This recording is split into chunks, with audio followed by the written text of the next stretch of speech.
Здравствуйте, ребят! Вы на канале Влюминейшн. Сегодня расскажу вам, как играть сержанта-майора. Сержант-майор, также известный как 358, это типичная карточная игра на взятки с очками. Она появилась в Англии и популярна в США, Индии и Великобритании. Для игры нужна колода из 52 карт. Большинство карт обычные, классические, то есть двойка, тройка, четверка, пятерка, шестерка, семерка, восьмерка, девятка, десятка, валет, дама, король, туз. Играет всегда только втроем, ни больше, ни меньше. Цель игры — набрать как минимум 12 взяток за один раунд. Раздающий определяется жребием в первом раунде. В следующих раундах раздающим является игрок, который идет следующим по часовой стрелке. Раздающий статчик в этой игре называется дилером. Каждый игрок получает по 16 карт. Раздается 4 карты за раз.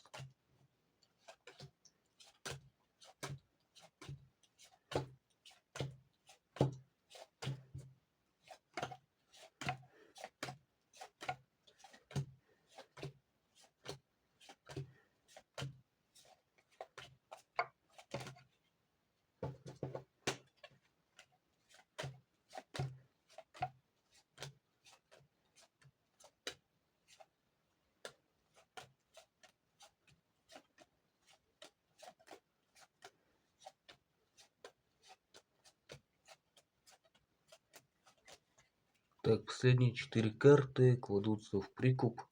И последние 4 карты в прикупе называются картами Китти. Они располагаются в центре поверхности. После этого раздача заканчивается и начинается торговля. Дилер — это единственный игрок, который участвует в торговле. И он заменяет свои 4 самые ненужные карты на карты Китти. И перед этим он выбирает козырную масть. Может выбрать любую из 4 мастей. После замены карт начинается... То есть торговля заканчивается, начинается ход игры. Первый игрок слева от дилера — это первый игрок, который выкладывает карту. Потом игроки будут тоже вкладывать карты по часовой стрелке. Игроки отвечают картами одинаковой масти. Если у них нет таких карт, тогда они отвечают любыми картами на свое усмотрение.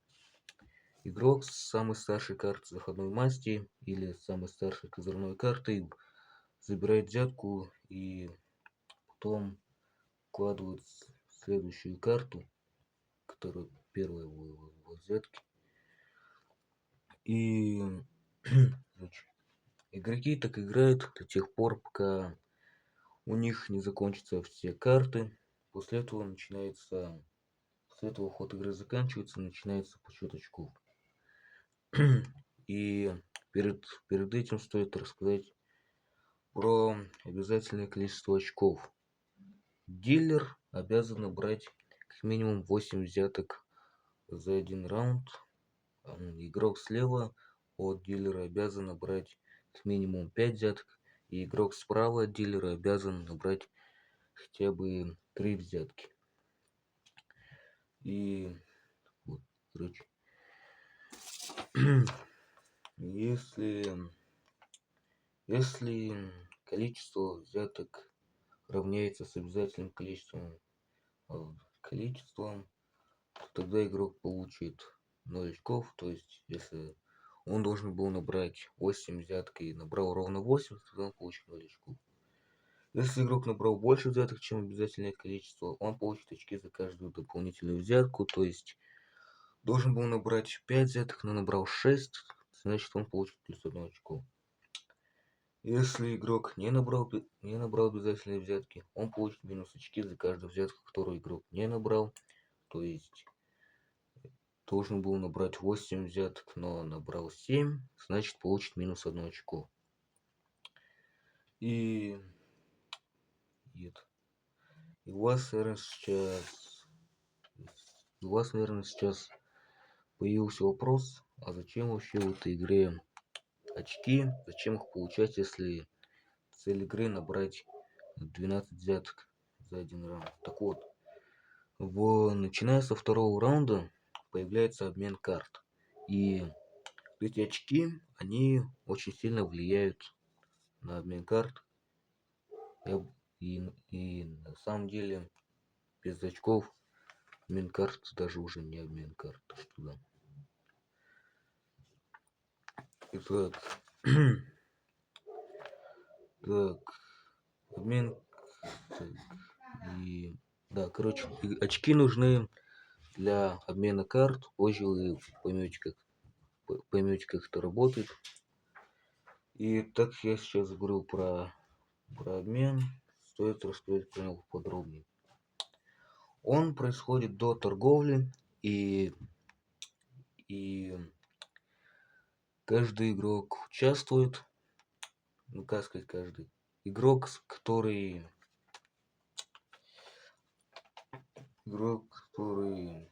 скажем так, который получил 0 очков в раунде, не участвует в обмене карт. Если, короче, один игрок, который там, единственный игрок с плюсом, минусом, он обменивается своей самой младшей картой с другим игроком, и тот игрок должен отдать ему свою самую младшую карту, и масть этой карты должна соответствовать с мастью карты другого игрока. После обмена обмен карт заканчивается, начинается торговля.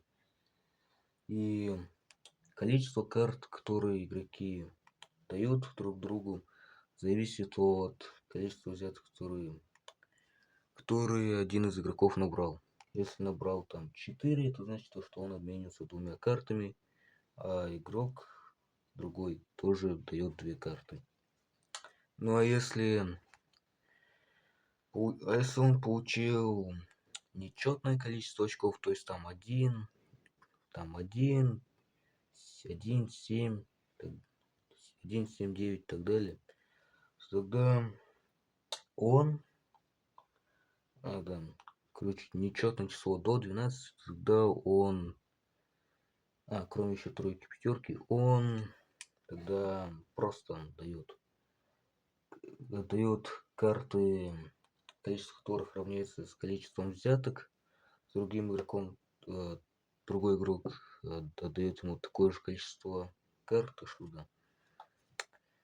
Если оба игрока набрали плюсы, то игрок с минусом, он обменивается с противником, который имеет наивысшее количество обязательных взяток. То есть если там 5-8, то тогда игрок обменивается с игроком, который, короче, он обменивается с дилером, потому что у дилера наивысшее обязательство 8 взяток.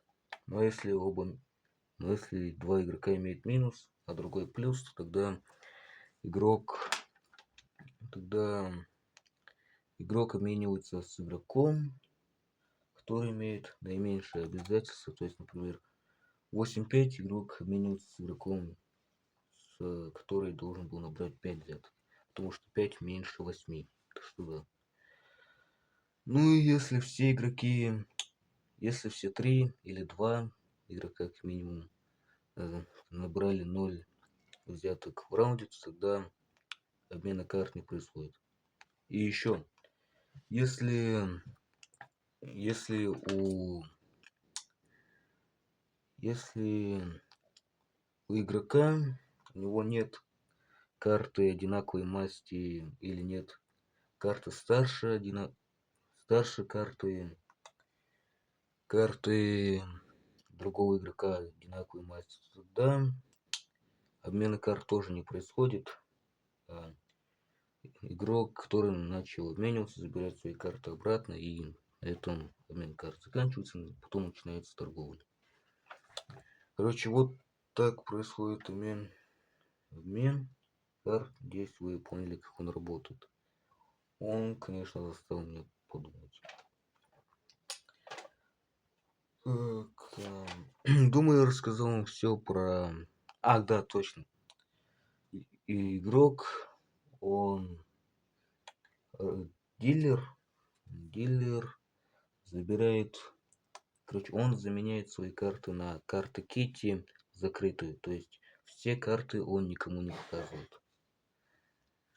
И в обмене карт там вроде, если не ошибаюсь, уже игрок показывает карту другому игроку, чтобы тот знал, какой масти ему надо отдать карту, так что да. Короче, я вам рассказал все про карточную игру Сержант Майор 358. Надеюсь, вы поняли, как в нее играть. Надеюсь, вам понравилось это видео. И на этом я заканчиваю видео. Всем пока.